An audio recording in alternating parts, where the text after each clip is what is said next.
Dennis Waitley is seen in The Secret, Psychology of Winning, sold more audio programs than anybody on the planet as far as I know, and so much more. And one of my very other favorite men, my two favorite men on the planet right now together, Matt Morris, international speaker, spoken in over 30 countries, bestseller of The Unemployed Millionaire, generated over $1 billion in sales, over $1 million in revenues, on and on and on. We have the privilege of bringing these guys together for hot seat coaching today. So Dennis, I know you've seen some of the videos I've sent you from Matt. Matt, I'm sure you've got a background with Dennis beyond what I know. So welcome, guys. Welcome to the call. All right, awesome. Thanks for having us. I appreciate it. Incredible, Dennis. Incredible honor to be, able to do this with you. You have such an amazing background, and I think most people in the personal development profession obviously know who you are and admire you greatly, and you've done just so many amazing things and made such a big impact. It's one of those things that I think we all kind of aspire to reach your level. So thank you so much.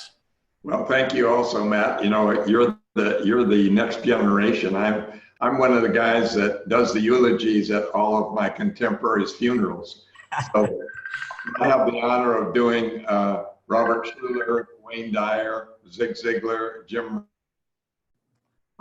Rohn, those eulogies at their funeral. I'm saying, wait a minute, there's only a couple of guys left from my genre, from my era. So I don't want to be last man standing, but it's great to be with somebody who has such a huge following as you do.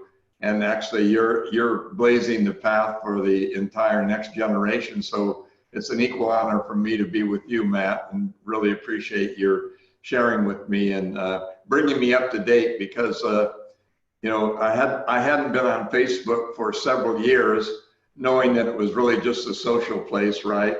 And then LinkedIn I hadn't been on since 2007 or 2008, and I said, whoa, when Gary Vee was speaking at a major convention where I'm the spokesperson for the company. It's a big networking direct sales company.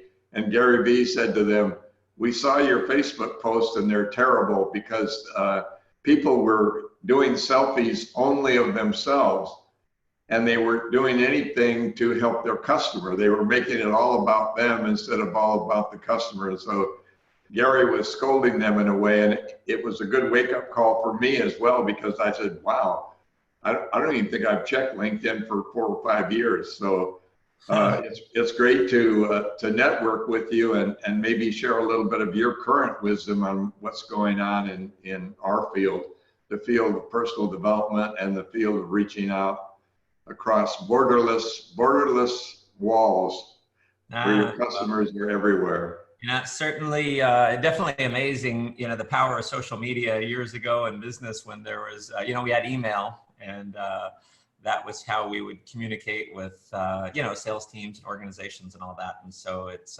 made our life so much easier and made the reach so much broader, and just I think able to move so much faster. And it's exciting to see you on Facebook and making an impact, because you've got a lot of wisdom that we need, and seeing you still going, making an impact. And obviously it's one of those things that I look at, and it's admirable. So my followers.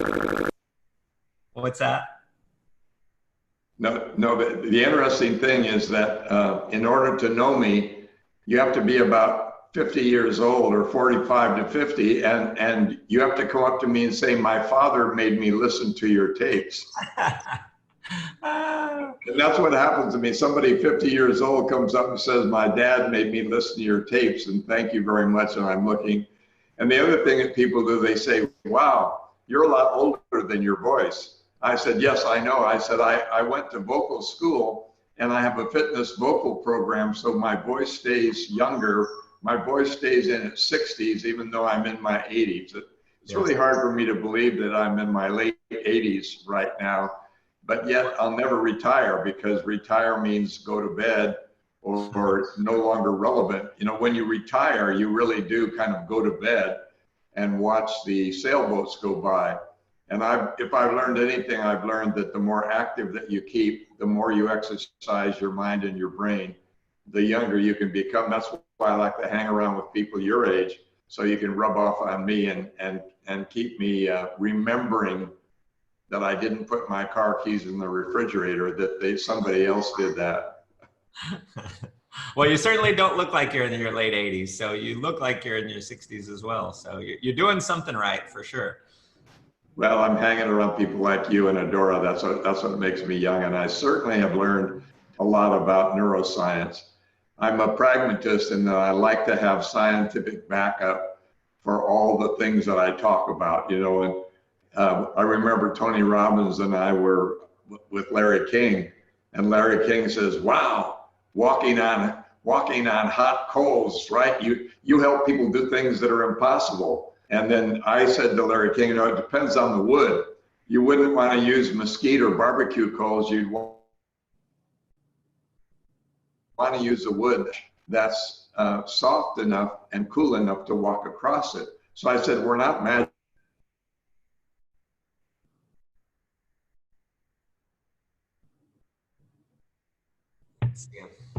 I think we froze. We only help, you know, we're bringing something to people that they can do. They just don't believe they can do it because of all the fear and the failures that they may have experienced. Yeah, and that's, you know, one of the big questions that I have ongoing for me is, you know, there's obviously different ways to create breakthroughs for people. And I think for Tony, walking over hot coals is a great kind of metaphor for life. You know, if I can do this, I can do anything. And for some people, it gives them the breakthrough so that they're able to have a transformation, right?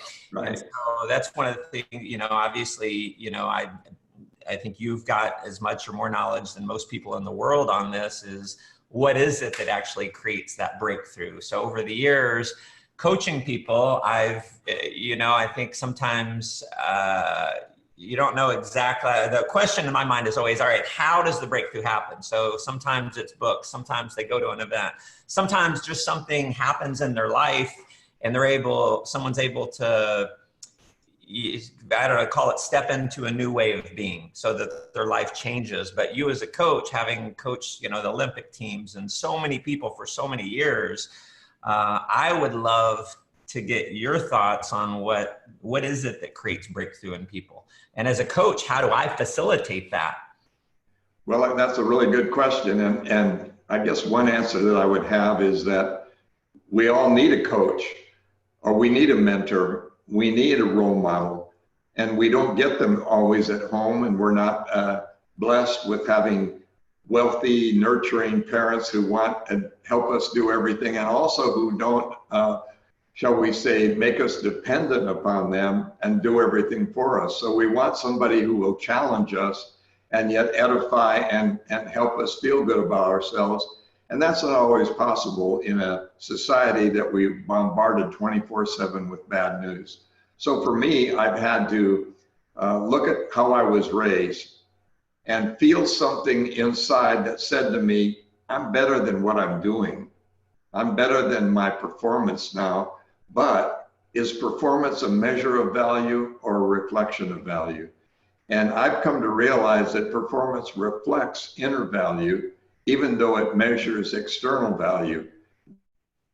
The other thing is that for me and for many of the successes that I know who also are Olympians, or maybe they become an astronaut or become somebody very gifted and helpful, they did it at the worst of times. So I feel it's important for everyone to stick their head out their window and say, I'm mad, I'm upset, I'm frustrated, and I'm not going to take it anymore. Do you hear this, world? I'm better than I've been behaving, don't you see? And then believe that you have potential, which gives you motivation. Because if you feel that there's something better for you, it makes you churn inside and take action. But if you're afraid and don't feel that that's inside of you, or you have the potential, and that's why I always suggest people who are caught to read biographies or listen to role models and coaches who've been through something much worse than they have. And the light goes on and says, wait a minute, this guy doesn't have any arms, or she can't see, or they came from the ghetto, or as we'll find out, some people are beaten and starved, and yet they've turned out to be incredible people. You look at Beethoven, who was deaf, and you look at John Milton, the poet, who was blind. You look at Helen Keller, blind, deaf, and had to have somebody do, other than feeling and touching, she had no way of communicating. So I've been reading those bios, and it's given me the courage to say, gosh, I'm blessed. I've got blessings, I've got little achievements, and I've got goals. I got a bag.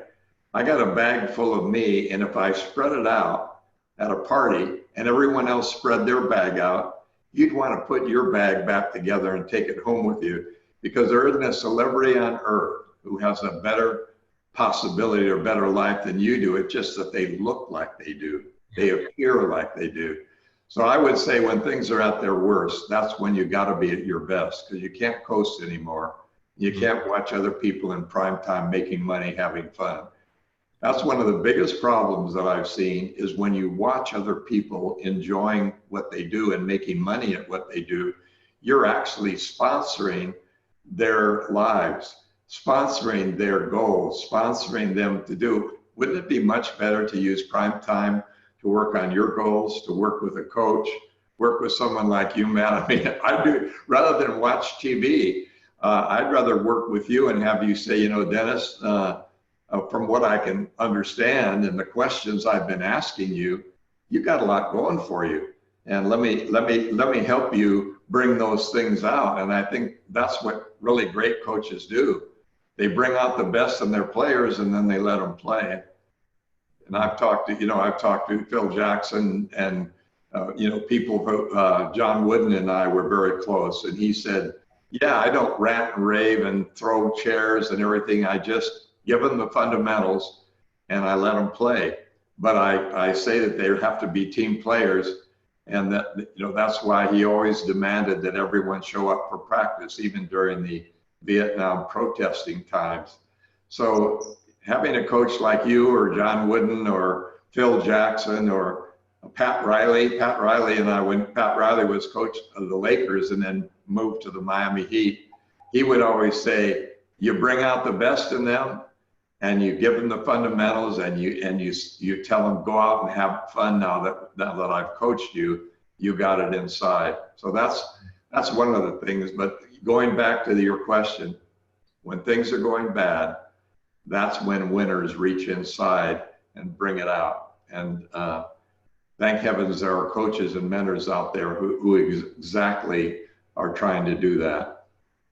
Yeah, if I look at my life, the biggest changes for the better always happen after the biggest challenges, the biggest pains. And so sometimes we want to numb out from the pain, or we want to avoid the pain, but the pain, on the other side of the pain, is the learning. And it's like you said, it's kind of the thought of being sick and tired of being sick and tired. That's a good cliche and a good metaphor, because you really have to reach that point. And Dora and I were talking the other day, and Billy Graham was a good friend of mine, and we're different. He believes every single word exactly in the Bible, and I've always admired him for being true to his beliefs, all the way. He always was a good role model. And he said, we're in the same business. And I turned red and I said, on the contrary, Dr. Graham, you have hundreds of thousands of people who come from the outfield to the infield. And he said, yes, but that's only a number, isn't it? And he said, they come down and pray with me, and I give them literature. And we pray together, and they go back up in the stands. And he said, many of them go back to being themselves because they haven't reached that point where they've decided that this is the time I'm going to change. So you have to intersect that at some point in your life when you really say, look, this has got to be the now for me. And then you commit. You make a commitment to it, and then you have the persistence to stick with it and the resilience to be able to handle failure. And failure is our friend. I mean, it's like fertilizer. Mhm. Doesn't smell good, doesn't feel good, but it sure grows green grass on the other side if you use it for that. That's I don't good. like to roll in my mistakes. I like to use them to plant the next crop. Absolutely. Love that analogy. That's good. Yeah, failure is the fertilizer of success, and I sure have bags of it around my garden. Yeah, I mean, that's the thing that I think is always true with anyone that I've seen that's had a lot of success is they've also had a lot of failure. And, you know, what was it? Churchill said, was it Churchill? Success is going from failure to failure without losing enthusiasm. Yes. Which is hard at times because I've lost some enthusiasm, but I've, you know, thankfully gotten it back. So. Yeah, he had some great ones. Well, I enjoyed watching the videos of you in your car when you're talking to people and they're coming online with you and you're having a conversation with them rather than preaching to them. And I think that's another kernel of wisdom that you have that many people don't understand. A great speaker is one who speaks with rather than speaks to, and doesn't give a speech, but connects and gets that eye contact, that emotional connection. And boy, that's powerful. And to make people be able to laugh at you and themselves and cry at times when they get that compassion inside. And, you know, and they think you're talking to just and only them. And that is the true gift. There's very few people who can do that. And I used to study and watch them with awe at the communication they could get with an audience. And it takes a lot of practice because spontaneity is conditioned reflex. Mm-hmm. So you take an Olympian who is just so incredibly wonderful and you say, oh my gosh, I mean, I could never do that. And the truth is there never was a winner who wasn't a beginner. And when you begin anything, you're awkward at it until someone helps you get the right moves and the right thing. And then after practice and after practicing the right stuff, as an Olympian, 1,460 days between the 4 years. They practiced 7 days a week for 1,460 days between Olympiads for one moment where they may hit a hurdle, they may push their finger a fraction of a second behind the guy that won the gold or the one that won the bronze. They may be out of the money and out of the medals by a fraction of a centimeter or a second in their one moment. Yeah. But they're in that moment because they're like a child in the moment and they're reflexing and remembering everything they've learned. So I believe in muscle memory and I believe in mind and brain memory. And I believe that you can change that memory by putting new anticipation and new information in it. I know you do too, and I'd like to get your take on. So how do you go about coaching in your own coaching? Well, one is that coaching exactly. I did a training on Saturday, and one of the themes was you have to be willing to be bad before you're good, right? Yes. And there's different areas. So someone might be in sales, or they might be in internet marketing, or it might be coaching, or it might be something sports related or whatever it is. But most people, I mean, pretty much everyone was bad before they're good. But sometimes people have an association where it's like, oh, well, I could never do this because I'm not this, right? We create a false story. We create a story in our mind that's like, I can't do this because of some story I made up. And I always give the analogy where it's like playing the piano. If you're terrible at playing the piano, if you were to have a coach to teach you how to play the piano and you practiced an hour every single day for the next 365 days, what do you think you'd be pretty good? You'd be able to play at least some songs. You'd be proficient, right? And everyone says, well, yeah, I could do that. Well, it's the same thing in other fields as well, but you have to be willing to put in the hours. And it makes me think of Gladwell's book where he talks about outliers. He talks about the 10,000 hour rule. Right? If you do something for 10,000 hours, you're going to have mastery and you'll be among the best in the world, but you have to be willing to put in the hours, to put in the time. And I just think that's true for just about everything. That's really good. And, you know, like a golfer, using a golfing metaphor, you only play yourself. Your handicap is your self-image. You usually play to your handicap, which is your self-image. And until some coach gives you the correct swing, you'll keep going out on the driving range and practice your hook, your slice, your top, and your dub. You'll practice your errors religiously every day because that's all you know. And so no wonder we're not successful, because we're practicing the wrong stuff. So it's really true. Practice makes permanent, and only perfect practice, as they say, makes perfect. So I really believe in brain train and mind training, because I've seen it with an astronaut. I think of myself, I was an ex-Navy jet pilot off a carrier, and we got catapulted off at 120 knots. And you got catapulted off into a milky nighttime sky where you didn't know whether you're up, down, sideways. And then we had to land on this postage stamp at night when the carrier is going, the wind and the drift, and we're trying to get, and I said, you want me to land on that at night and get my tail hook on a cable and stop? I'd prefer to go around again and do it several times. And what I finally learned is that an astronaut has to be so good at simulation, doing within while you're doing without, because their life is at stake every second that they're doing it. And I think courage is preparation. You're courageous when you believe that you're prepared to do what you're going into. And so the courageous astronauts were just really well prepared, like 2, 3, 4 years before they would put them in a capsule and shoot them into orbit. So I'm really into the habit, you know, the habit of winning. It is a habit, and habits are not broken. I think they're replaced over time. And that's another thing that maybe the people much younger than you, that's why you have a good voice, because they'll believe you more than me. I'm like their grandfather, and they say, oh yeah, I mean, look, this guy has been around since the beginning of time. You know, I have to tell you something funny. I was in China lecturing there, and I was quoting Confucius. You know, Confucius says, woman like water covers everything and flows. Man like rock, water always conquer rock in the long run. And he ran up to me, he says, you went to school with Confucius? I said, no, actually he's 2,100 years old. I said, I'm only 1,800 years old. And he says, oh, I thought maybe he was your classmate. I said, no, he was my professor through the ages.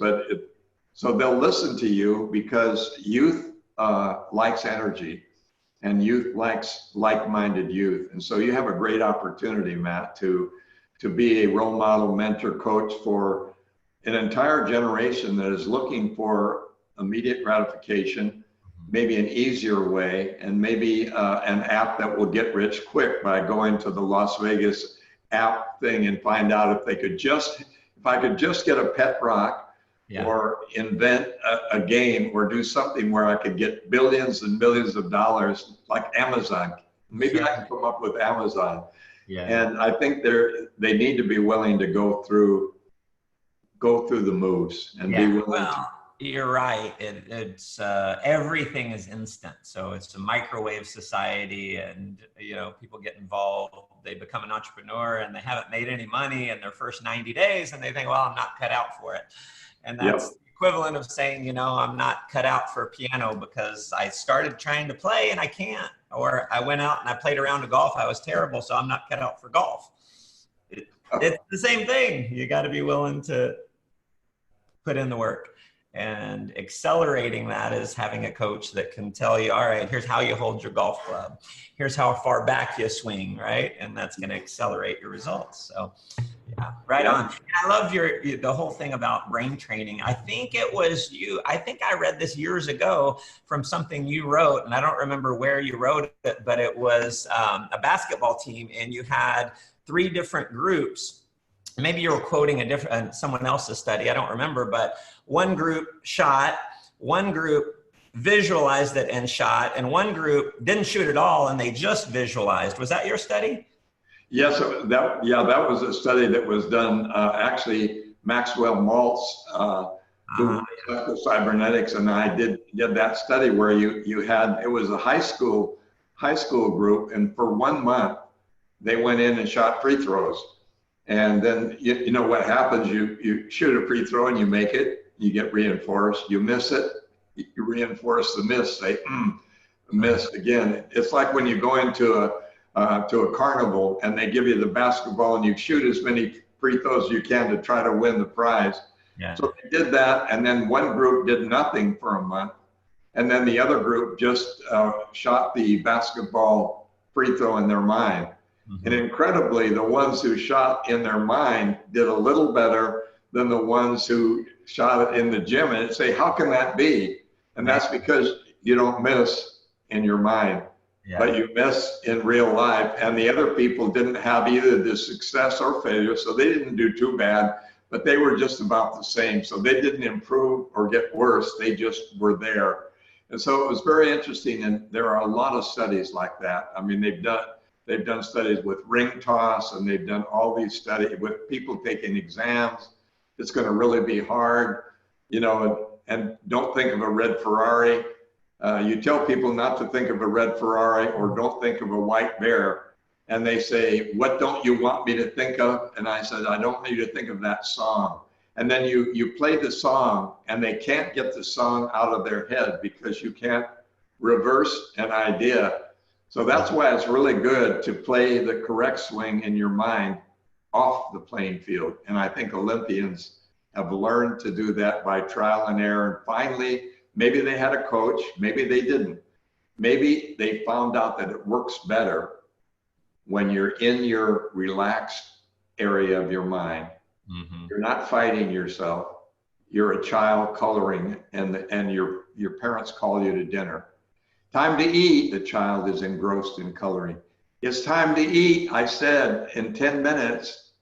And then finally you say 1, 2, 3, and the child stops, because you want to be so engrossed in what you're doing. And you can do that in your mind. But when you're distracted on the playing field and you fail, you don't do as well as you do inside this beautiful, wonderful brain mind that we have. So I'm really into neuroscience now. Finally, I have justification for being an optimist. I love it. Yeah, science has finally proven that optimism is the biology of hope, and it's a neuropsychopharmacology. I've known it is, but how could you tell people that? They say, oh, that's the primrose path, you're Pollyanna. You know, they said, you're Jiminy Cricket. You're sitting on my shoulder telling me I can do something that I can't. I said, no, I already know you can do it. I've seen you do it in practice. Mm-hmm. Yeah, I had a high jumper. He could only jump 7.5, and he needed to jump 7.7. But in practice, while he was looking, we raised the bar to 7.7, and he went over it. And I said, do you know what you just did? And he said, no, I went over at 7.5, which is my limit. I said, no, you went over at 7.7, which is a new record for you. And he said, you cheated. I said, we didn't cheat. We just let you be at your potential. Yeah. And he said, but I can't jump that high. And I said, well, I don't know. We took a picture and you just did. And he said, that's not fair. I said, oh, yes, it is. I said, 7'5" was your limit, and it was psychological. It was only a limit in his mind. Yeah, like the 4-minute mile. Yeah, I love that story. Yeah. Well, I wanna jump in here and just ask on that, starting with Matt's question, which I think you answered so well, but just now you gave an example of someone who was limited in their mind, and as a coach, you went in and helped facilitate a breakthrough. Is there a tip around when you're a coach? So we got go get a coach, but when you're a coach facilitating or looking to facilitate breakthroughs with other people, is there a general tip you can give us about how I got the Billy Graham story that some people just aren't fed up enough, but the people who think they are and they've shown up, is there anything we can do to facilitate them getting fed up other than starvation and isolation and, forceful tactics? Well, that's not why, that we'd use them. That's why the good coaches ask a lot of questions, and they really get to know the person they're talking to. isn't it silly to present ideas to people where you have no idea what their hot buttons and cold buttons are? And you can turn a person off right away by saying something to them that is offensive or that just doesn't sound real, but by asking a lot of questions. You know, I used to do that with a FedEx driver. I would say, you want to be a rock star? Wow. How old are you? 22? Sounds good. Where are you singing now? You're not singing. You're not singing now because you're driving a FedEx truck. Where are you singing at night? You're at home because you just got married. Okay, where are you singing on weekends? You're not singing on weekends because you're tired and you need to take care of things. But I said, you know, you've got to be doing what you're going to be doing now. You've got to be singing, because everyone who's doing something has been doing it for much longer than you think, and you've got to be doing that. So I think digging deep by asking a lot of questions that are not offensive, such as, what did you love to do when you were a child? What were you really good at age 5 to 15? What did you like to do in school? What did you like to do after school? What do you like to do now most?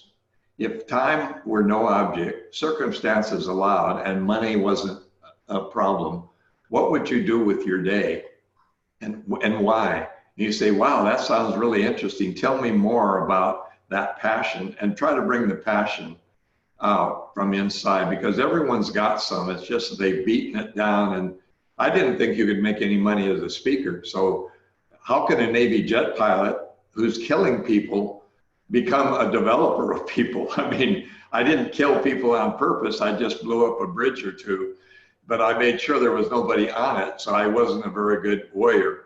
I was a bad warrior because I made a double pass to make sure there was no refugee on the bridge or under the bridge. And they told me that they could have shot me out of the sky with a shoulder SAM missile by homing onto me, and you can't do that. It's called collateral damage. And I said, no, I don't want any collateral damage. I want to be able to develop people. And the way to do it that I found is to use my 2 ears instead of my 1 mouth, and find out where the other person is truly coming from with their passion inside. I mean, that's my best shot, is just find out what's hot and what's not. Love that. Love that. And I think also, you know, for me, it's bringing out the clarity, because I think so many people want to succeed, but they don't know what that looks like. And because they don't have a goal, they don't really have a target. They're just kind of like, all right, I'm going to go do stuff. But I'm not clear on what it is I want to actually create. So one is certainly helping people get the clarity, right? That's very good, Matt, because I've never met anyone who wasn't obsessed with something fairly clearly and stuck to that. And sure, they may have made a mistake. Maybe it wasn't really the final passion. I mean, the first job you take, that isn't necessarily your career, but you put everything in it and you know what you're supposed to do and where you're going. So I think it's okay to have a goal, even though you're not sure that it's the great one. It's better to be clear. There's so many, it makes me laugh because there's so many goals that I went for early in my career that I didn't necessarily, like I wanted at the time, but I didn't necessarily achieve the goal. But by the simple act of going for that goal allowed me to see the goal I really wanted. Well, that's a really good point. I mean, that clarity is a great point, because at least you have the persistence in a direction, and the direction is like a GPS. I mean, you got to know where you are, and you got to know where you want to go in order for the brain to be a GPS, a goal positioning system, you know, to give you the input. And if you don't know that, you'll just wander around. Yeah, I used to liken it to a misguided missile. That is a navigational guidance system that you haven't put a destination in, and it wanders aimlessly around in space and self-destructs like a homing torpedo with no target. And people do that all the time. They self-destruct on trivia, on maybe majoring in minors, maybe they watch too much TV, maybe they surf the net too much because they don't have a magnificent obsession of some kind going for them. Right. Great point, Matt. I'll give you credit on clarity for the first 2 weeks, and then I'll say, as I've always said. Well, it certainly didn't come from me. So, well, you guys, oh, go ahead, Matt. It was someone was saying, very little is actually original. Yeah, well, I love what you guys are. Original thought. I think what do they say? Plagiarize, don't let each other's eyes evade your eyes. However, if I plagiarize somebody, I give them credit. And yet if it's just coming from history, public domain, then I don't know. I remember the Chicken Soup guys quoted many of my stories as anonymous. So I finally called Mark Victor Hansen and Jack Canfield and said, my name is not anonymous, it's Dennis. It probably was anonymous at the time because I probably pulled it from a master of the age, maybe Socrates, maybe Plato. I wanna hone in on this, guys, because you brought up something that I get to hear a lot with people, and that is when they're not clear. And we've seen it here, Dennis, people going, but I don't know what my goal is, but I don't know what my dream is. And what I heard in that conversation that you two just had is that get as clear as you can, but pick something.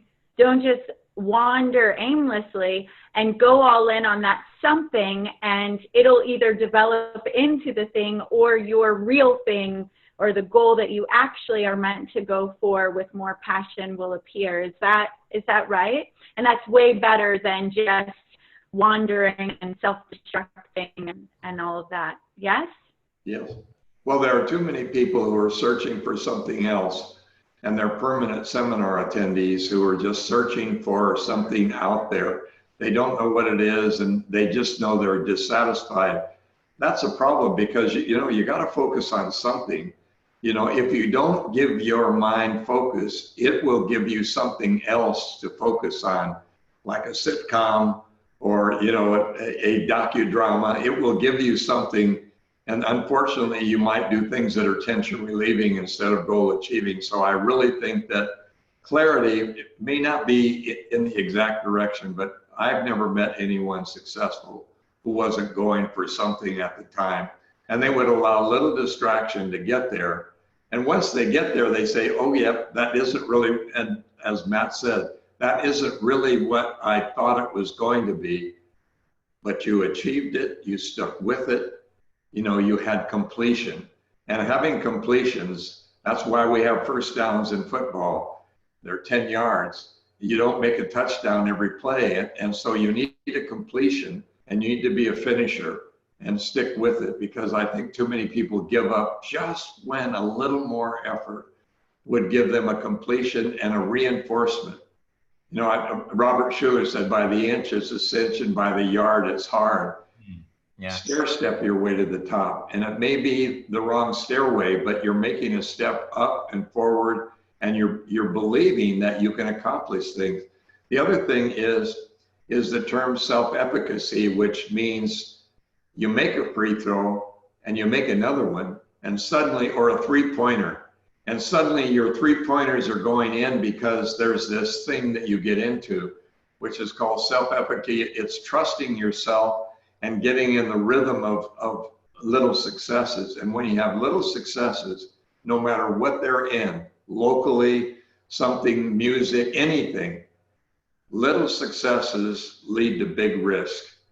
And big risk leads to global success. So local successes lead to global possibilities. And I think I had to do that.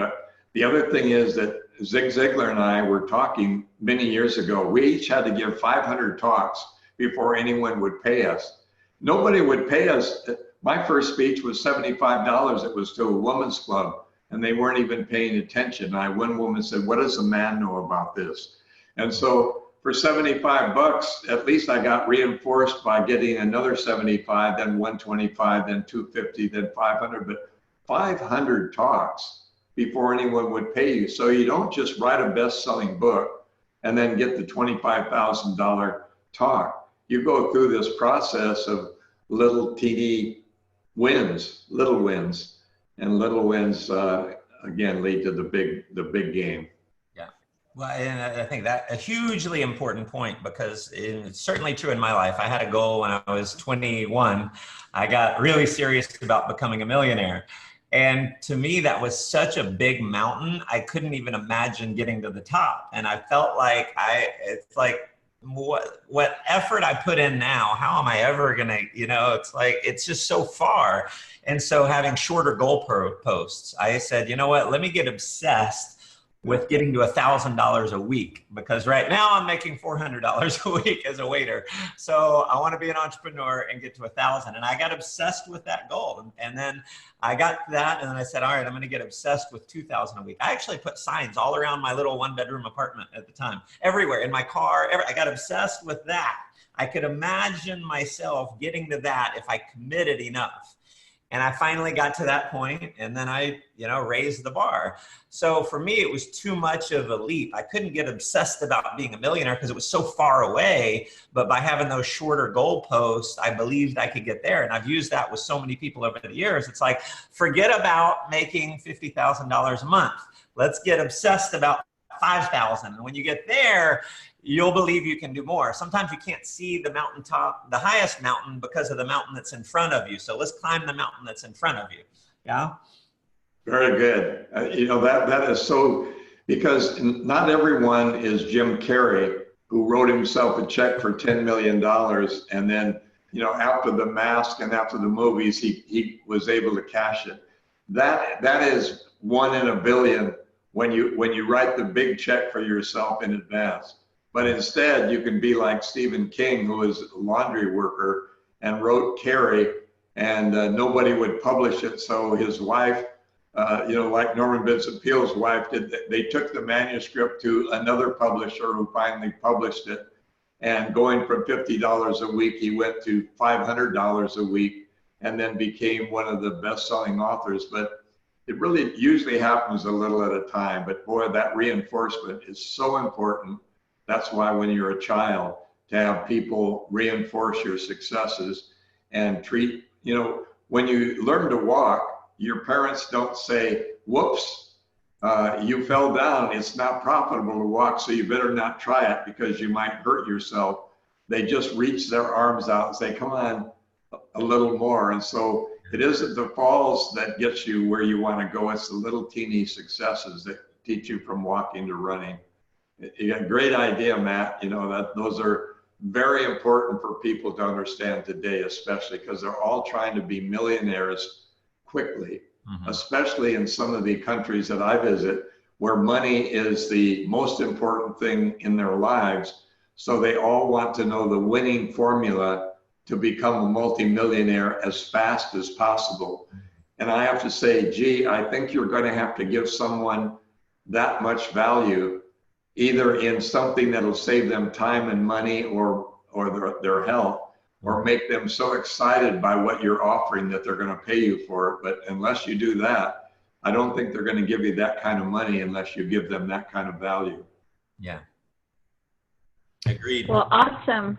Oh, I'm going to do a little plug here and then hand it over to you guys for your final word. So those of you watching, if you liked or enjoyed this, which I know that you did if you're still here, share it, tag someone special in the video so that they can check it out and get value too. Also, private message us if you want to be considered for a hot seat coaching session. And if you're a coach, entrepreneur, sales leader in your company, and you want to learn how to get epic results with your clients through the latest in brain training, we've got a program, a coach training certification program, where you will learn not only how to work with the brain and the latest and greatest, work with a legend privately. This will never happen again, regularly. Denis Waitley and his daughter, Deborah, psychologist, all about now the emotional intelligence as well, and how to launch your business so you're not just sitting there with a certification. If you're a new coach, then book a call and we'll do a chat to see if it's a fit. And now, having said that, thank you for watching, and back to our marvelous men, Matt and Dennis. What would you like to say? Well, I'd love to go first because I think we should finish with the best. Number one, I just think I love what you guys are up to, and it is such a blessing for other people to be able to be in your world, Dennis, and the fact that you're putting yourself out there. I know you don't have to be doing this. I know you didn't have to do this today. I know you could be anywhere in the world doing anything that you want. And so hugely inspiring to me that you are reaching out to help others. You definitely helped me in a big way. And so I'm looking forward to continuing to learn from you. So thank you, my friend, and look forward to many more conversations. Yeah, thank you, Matt. And I really encourage everyone to follow you and to get the latest in what's going on in the real world, not just the virtual world. And for me, it's to tell everyone, risk being a fool in the eyes of other people by going for your biggest dreams, because they're going to think you're a fool. And the only way that you can prove people wrong is to joyfully go on and succeed. And they will say, wow, I never thought it possible. I thought they were foolish. People don't like to be laughed at unless they're comedians. And we all are afraid that we're going to be rejected by somebody personally by going after our greatest dreams. Never give up, never give in, and don't mind being a fool in the eyes of others, because they'll be the greatest fool of all when you show them what you've done. Awesome. Bye, guys.